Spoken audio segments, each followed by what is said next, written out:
Assalamualaikum warahmatullahi wabarakatuh. Bertemu lagi dengan saya Eva. Di kesempatan kali ini saya akan membahas materi pengantar ilmu komunikasi, khususnya di bidang topik pembahasan tentang persepsi.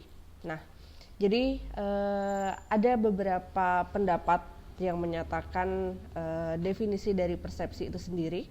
Jadi persepsi ini adalah cara organisme memberikan sebuah makna, atau bisa juga persepsi ini adalah sebuah interpretasi bermakna atas sensasi sebagai representasi objek eksternal. Persepsi adalah suatu pengetahuan yang tampak mengenai apa yang ada di luar sana. Jadi bisa juga merupakan suatu pemberian makna dari apa yang sedang kita lihat, baik itu objek eksternal maupun segala fenomena atau segala hal yang ada di sekitar kita.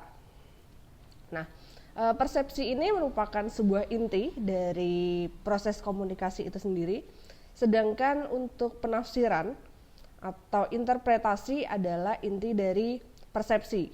Jadi kalau persepsi ini adalah intinya komunikasi, tapi kalau penafsiran atau interpretasi ini adalah inti dari persepsi, yang biasanya akan identik dengan penyandian balik atau kita kenal dengan decoding. Nah, persepsi ini mencangkup panca indera, mencangkup atensi, dan mencangkup interpretasi. Nah, jadi ketiga hal ini yang akan saling berkaitan dari bagaimana proses persepsi ini bisa dilakukan. Nah, persepsi sendiri mensyaratkan beberapa hal.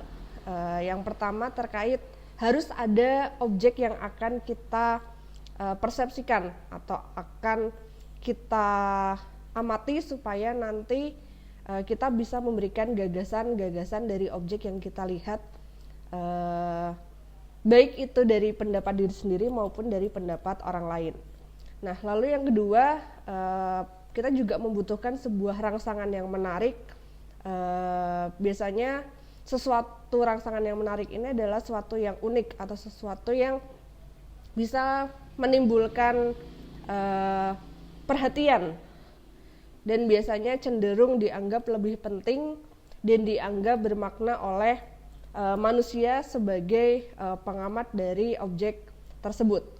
Jadi oleh sebab itu biasanya kita memperhatikan orang-orang yang sedang melihat suatu objek, dia akan memperoleh persepsi antara satu orang dengan orang lain nanti akan berbeda.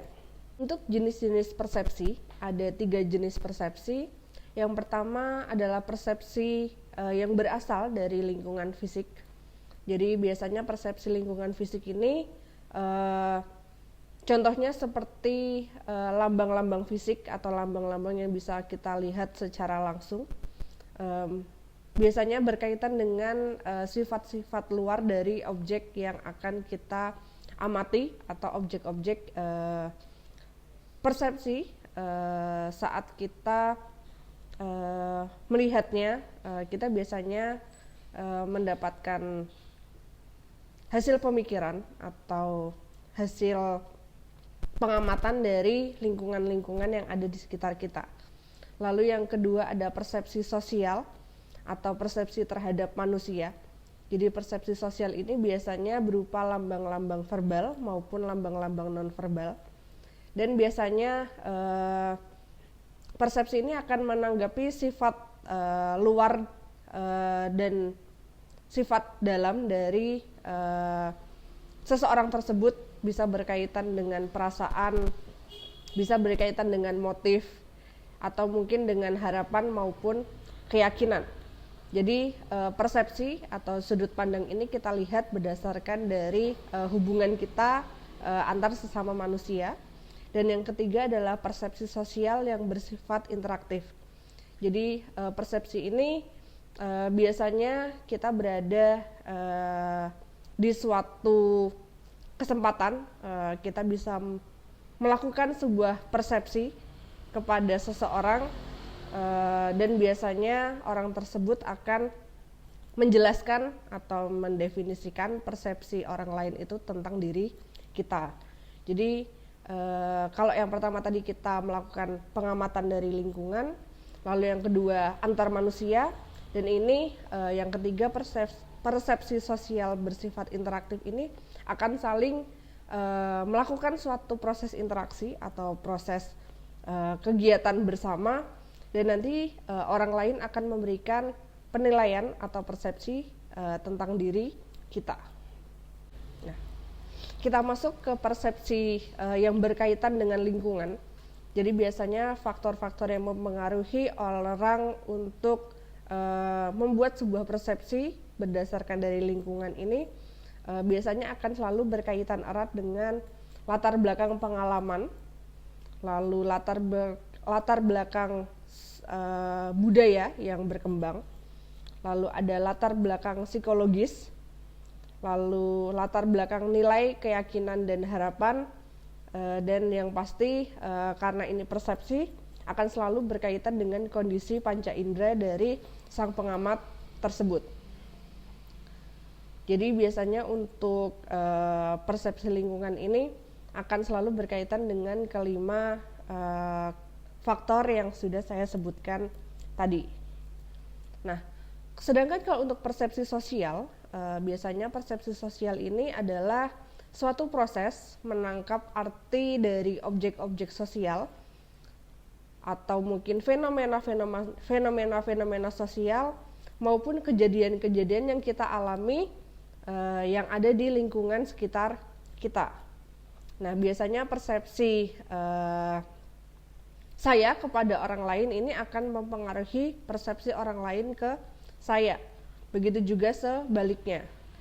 Jadi karena ini persepsi sosial akan selalu berkaitan dengan hubungan antar manusia ini, pasti kaitannya adalah penilaian kita untuk orang lain dan penilaian orang lain untuk diri kita. Nah, karena persepsi sosial ini berkaitan dengan manusia atau antar manusia satu dengan lainnya, biasanya prinsip-prinsip persepsi sosial ini bisa berdasarkan pengalaman yang kita sharingkan dengan orang lain atau pengalaman orang lain yang sudah di-sharingkan ke kita. Bisa juga persepsi ini bersifat selektif. Jadi kita bisa memilah-milah informasi yang disampaikan oleh orang lain ini, yang kira-kira informasinya benar atau informasinya baik, yang bagaimana kita bisa melakukan suatu proses penyeleksian dari informasi yang disampaikan. Persepsi sosial juga bisa berupa persepsi yang bersifat dugaan.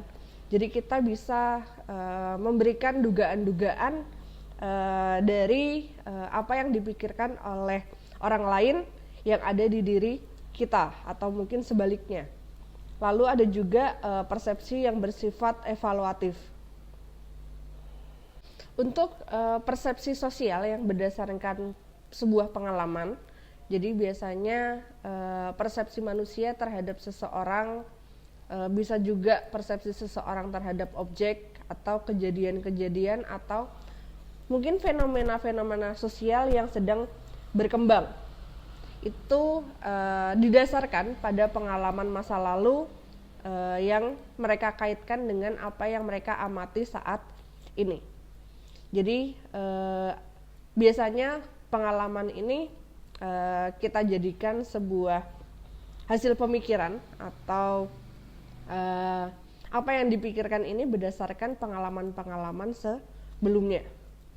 Sedangkan untuk persepsi yang bersifat selektif, ada faktor internal yang mempengaruhi persepsi selektif ini. Yang pertama misalnya faktor biologis, seperti saat kita lapar, haus, atau kita mengantuk, secara tidak langsung orang lain yang sedang melihat keadaan kita sudah bisa menangkap bahwa kita sedang berada di dalam keadaan baik itu lapar, haus, maupun mengantuk.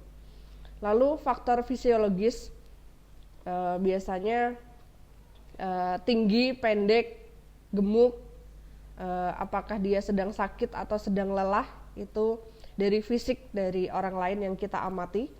Lalu bisa juga dari faktor sosial budaya, itu bisa berkaitan dengan agama yang dia anut, lalu etnis yang dia punya apa, lalu pekerjaan. Lalu ada juga faktor psikologis, biasanya ini berkaitan dengan harapan, motivasi, dan keinginan. Jadi persepsi yang bersifat selektif ini biasanya berupa atensi, merupakan faktor utama yang dapat mempengaruhi selektivitas dari persepsi kita. Ini akan selalu berkaitan dengan faktor internal maupun faktor eksternal. Jadi kita bisa melihatnya berdasarkan beberapa faktor yang sudah saya sebutkan. Nah, lalu persepsi yang bersifat dugaan. Jadi biasanya proses persepsi ini memungkinkan kita untuk menafsirkan suatu objek dengan berbagai makna yang berbeda-beda antara satu sudut pandang orang lain dengan sudut pandang orang lainnya, diberikan kebebasan untuk menyampaikan apa yang dia pikirkan. Biasanya data yang kita peroleh untuk persepsi dugaan ini bisa melalui panca indera ataupun apa yang kita amati dari subjek maupun objek yang sedang kita amati. Lalu persepsi yang bersifat evaluatif, biasanya orang-orang akan merasa bahwa semua yang persepsikan itu adalah sesuatu yang nyata, karena dia melihat secara langsung apa yang dia sampaikan. Tapi bisa juga panca indera kita ini saat memberikan sebuah persepsi bisa saja tidak sesuai dengan apa keadaan sebenarnya atau bagaimana realita yang berkembang. Nah, lalu untuk persepsi dan kontekstual biasanya akan sangat berpengaruh paling kuat di dalam diri manusia dalam melakukan persepsi. Jadi ada beberapa prinsip yang dapat menempatkan suatu objek dalam struktur kontekstual dari diri manusia itu sendiri. Jadi biasanya bisa berkaitan dengan prinsip kemiripan atau kedekatan, baik itu berupa penilaian fisik, bentuk, ukuran, atau warna. Lalu bisa juga kita cenderung membuat sebuah persepsi dari sudut pandang objek yang kita lihat dari latar belakangnya. Nah, oleh sebab itu kita bisa menarik kesimpulan bahwa persepsi adalah suatu proses kognitif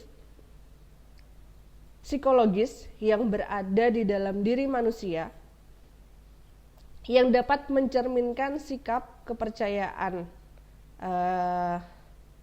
kita kepada orang lain, nilai maupun motivasi yang bisa digunakan oleh orang lain untuk memaknai objek persepsi tertentu. Biasanya persepsi akan lebih mewakili keadaan psikologis masing-masing individu ketimbang kepada kualitas fisik dari objek yang dipersepsikan. Dalam komunikasi yang berkaitan dengan kita ini biasanya adalah surat-surat kabar atau radio. Jadi berbagai kepentingan massa yang bisa kita kaitkan. Jadi nanti apa yang diamati oleh masyarakat satu dengan masyarakat lainnya ini akan sama sudut pandangnya. Jadi komunikasi massa akan sangat bergantung pada sudut pandang dari apa yang kita pikirkan. Dalam sebuah proses persepsi massa tersebut ini, dia akan berusaha bagaimana menyamakan pemikiran antar satu orang dengan orang lainnya. Mungkin itu saja yang dapat saya sampaikan di kesempatan materi kali ini terkait tentang persepsi. Sampai bertemu lagi di materi selanjutnya. Wassalamualaikum warahmatullahi wabarakatuh.